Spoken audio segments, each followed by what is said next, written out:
Hello everybody, welcome back to the channel. Welcome to the channel.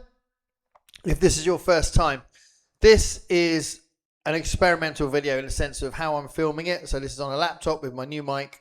I've used the mic for live streams on this laptop, but I have been using my iPad as normal, but I don't know how long I'm going to have the iPad. So I'm trying this out, see what happens. I'm hoping it's not too distorted, or it's got it has got a setting on it where I can put a hell of a lot of reverb on it, but I'm hoping it's not too bad. But anyway, there's a bit of context. This is like the fourth or fifth time I've filmed this. I'm losing my mind a little bit. So if it's just okay but not brilliant, I'm still going to put it out there probably. So it might not be perfect. So this is the top 10 books of 2025. And it's quite a nice video to do at the beginning of the year. I didn't read as many books last year as previous years. I read 65 books, which is fairly low for me. I'm not worried about it because it's just been a busy year, but it does mean I've got less to pick from. But a lot of the books have been really good. So I have had a few that I didn't like, or didn't like much. Well, a couple I didn't like at all, but a lot have been really good. So I've got 5 runners-up, if you would forgive me. So it's top 10, but I'm going to mention 5 others. So I might have included Earthlings by Siaka Murata. A really interesting book, really good book, really unique book. And I did want to include it. I also wanted to include Assassin's Apprentice by Robin Hobb, but I didn't. But it was good. I really liked The Man Who Fell to Earth by Walter Tevis, but I haven't included that. Also, Piranesi by Susanna Clarke. That was really good, but I haven't included that. And The Running Man by Stephen King or Richard Batman. That's one I really enjoyed as well. That was a reread. But they're not in my top 10. These are my top 10 in ascending order. So this is from worst to best at the end. And here we go. Right, so the 10th one is from 1932, and it's Aldous Huxley's Brave New World. Amazing book. I could have put that at any position, to be honest, but I put it on number 10 because I don't know. I did the order, and I just settled with it. But 1932, Brave New World, an amazing dystopian book that kind of sits as a companion to 1984 because it's such an opposing way of looking at a dystopian society, and it's like a dystopia that works through drugging the country, really, but also there's loads of social engineering in it. There's loads of brilliant ideas in it, and it's brilliant. So Aldous Huxley's Brave New World. The next one, number 9, is 2001's Erasure by Percival Everett. My first book by Percival Everett, and I really wanted to read this after seeing the film American Fiction. And I've got a few other Percival Everett books now, but this was amazing. It's kind of a comment on black representation, black stereotypes, having to conform as a writer in the publishing world as a black author, and how the public and the publishing world get excited by really stereotypical tropes and stereotypical writing and an attitude that Percival Everett thinks doesn't represent black people or black authors. And it's just a really interesting plot where the author is really annoyed and he thinks, okay, well, I'll just exploit the whole thing. And it just gets way out of hand. It's brilliant. Absolutely brilliant book. Erasure by Percival Everett. My number 8 is from 2024, and it's Service Model by Adrian Tchaikovsky. Absolutely love that book. I thought it was a lot of fun, actually, which you wouldn't necessarily say for Adrian Tchaikovsky, but loads and loads of great ideas in it, and it's written really well, which you would say for Adrian Tchaikovsky. But yeah, it's a bit different because it's got this humour running through it. It's got this quirkiness in it, which I don't know if you get that often in Adrian Tchaikovsky. I'm a massive fan. I've never read a book I didn't like by him, and I'm interested. There's the 4th Children of Time book coming out soon, which would be great. But yeah, this one, Service Model, he described it as Mad Max, but with Steve Ribio as the main character. And it kind of does describe that quite well. but some really good ideas in it, and I loved it. So that's my number 8. My number 7 is from 2021, and it's Project Hail Mary by Andy Weir. Read this as a group read. I'll tag the other guys below. If they've done a specific video, I'll tag the actual review that they did. But it was really interesting reading it in a group. I really enjoyed it. I think I enjoyed it more than the others. I'm not sure, but I definitely really enjoyed it. I think Andy Weir is an amazing writer because he has got this consistent setup that he writes. That if I think I'll be really impressed if he breaks out of that and then does an ensemble cast in his novels. But so far, the 3 novels that he's done have had the same kind of protagonist in it. So we'll see. But he is really good at gripping you, telling a good story, and there's some really good ideas in this one. There's some brilliant twists, some surprises in it. The characterization is typically really good. So yeah, Project Hail Mary was really, really enjoyable. Really good, really good book. The next one is from 1955, and it's my first Lee Brackett book, The Long Tomorrow. And I really wanted to read a Lee Brackett book because Lee Brackett is really important in Ray Bradbury's life. And once I found that out, I was even more determined to read what she'd written. I knew about her anyway, but I hadn't read anything by her at that point. So this is my first Lee Brackett book, and I loved it. It was really good. It's a post-apocalyptic book that is a little bit bleak, a little bit dry, but it is beautifully written. The prose is lovely, and the plot is really interesting.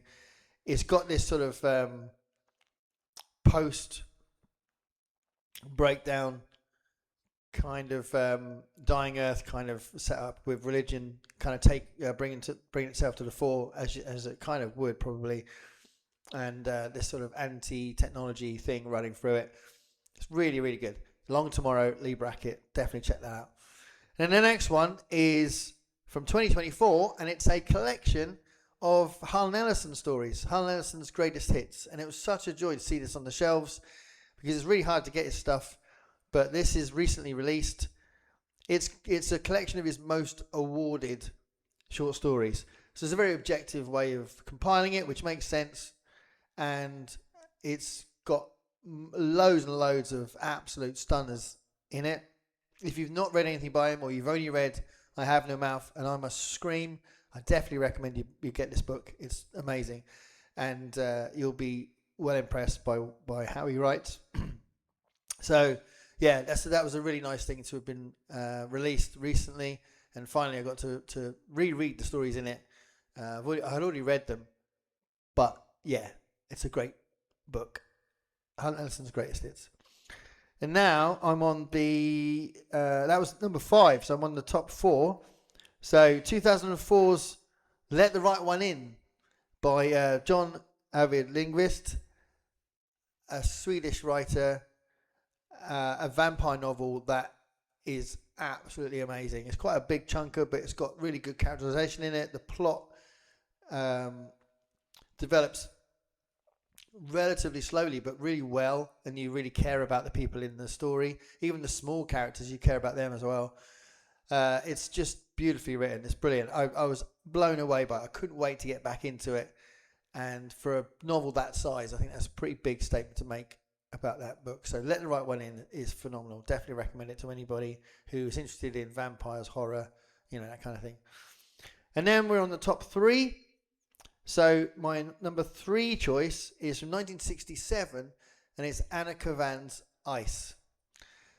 This was a book that I'd heard about on BookTube. And actually, at the time, there was only one person that I saw had spoken about it, but a few other people have spoken about it now. And I did my own review of it. It's a very literary science fiction book. So it's got really dense prose. It's beautifully written. It's quite eerie. It's got this sort of claustrophobic, sort of paranoid kind of feeling through it. But it's so compelling. And I think it's about 2 specific things that were affecting the author, Anna Kavan. So have a read of it. See if have a look up my review and see if you agree with what I think it's about. I won't tell you now because it'd be better for you to think about it after you've read it. Yeah, but I went in pretty blind, and I loved it. I thought it was really cool and quite unique. I think Ice by Anna Kavan. And then the second choice is from 1952, and it's The Invisible Man by Ralph Ellison.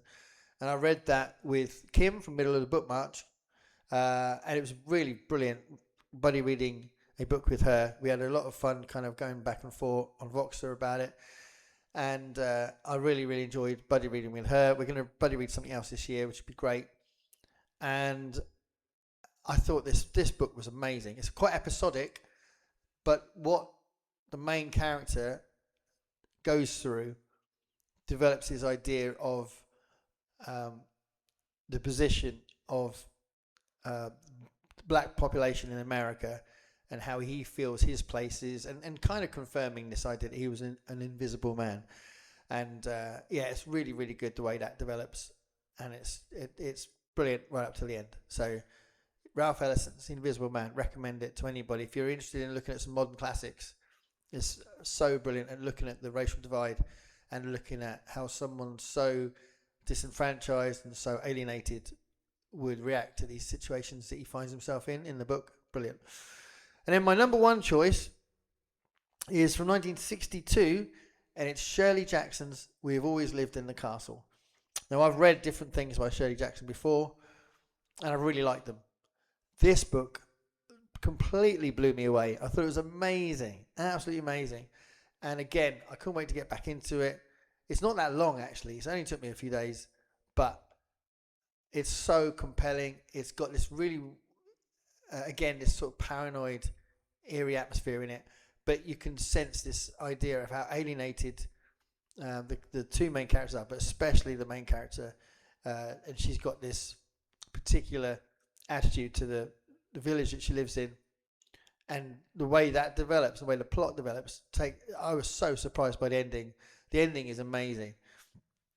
It's just such a brilliant book. So I would recommend We Have Always Lived in the Castle to anybody. And I didn't know what to expect. I knew it was a gothic story, but it's not. I don't think it's what you'd expect from just the description of it being a gothic story about two sisters. It's so unusual, I think. So yeah, I thought that book was amazing. So that's my top 10, with a few at the beginning that sort of nudged in there. Forgive me for that. But those are my favourite books from 2025. It was a good year, even if I didn't read as many books as I have in the past. We'll see how we go with 2026. Still got some things in 2026 that will be a bit taxing, job-wise. But I think I'll probably read more than what I did this year. But again, if you read big books, if I read some of those big books I want to read, then that was obviously knock the number down a bit. But for me, looking at how many you read is really just a byproduct of recording what you've read, and I think that's always interesting to record what you've read. So we'll see what 2026 brings me. I've done a few videos already about what I intend to read for 2026 from different angles. But we'll see. In the meantime, let me know what you think of those books. What were your favourite books of 2025? And as always, thank you for watching. I'm hoping this sounds okay. The visuals are a bit weird with this background thing. I wouldn't want to do that in the bedroom where the books are, but it kind of works for where we are now. But anyway, let me know what you think of those books and any other books that are your favourites for the year. Thank you so much for watching. Stay curious, everybody.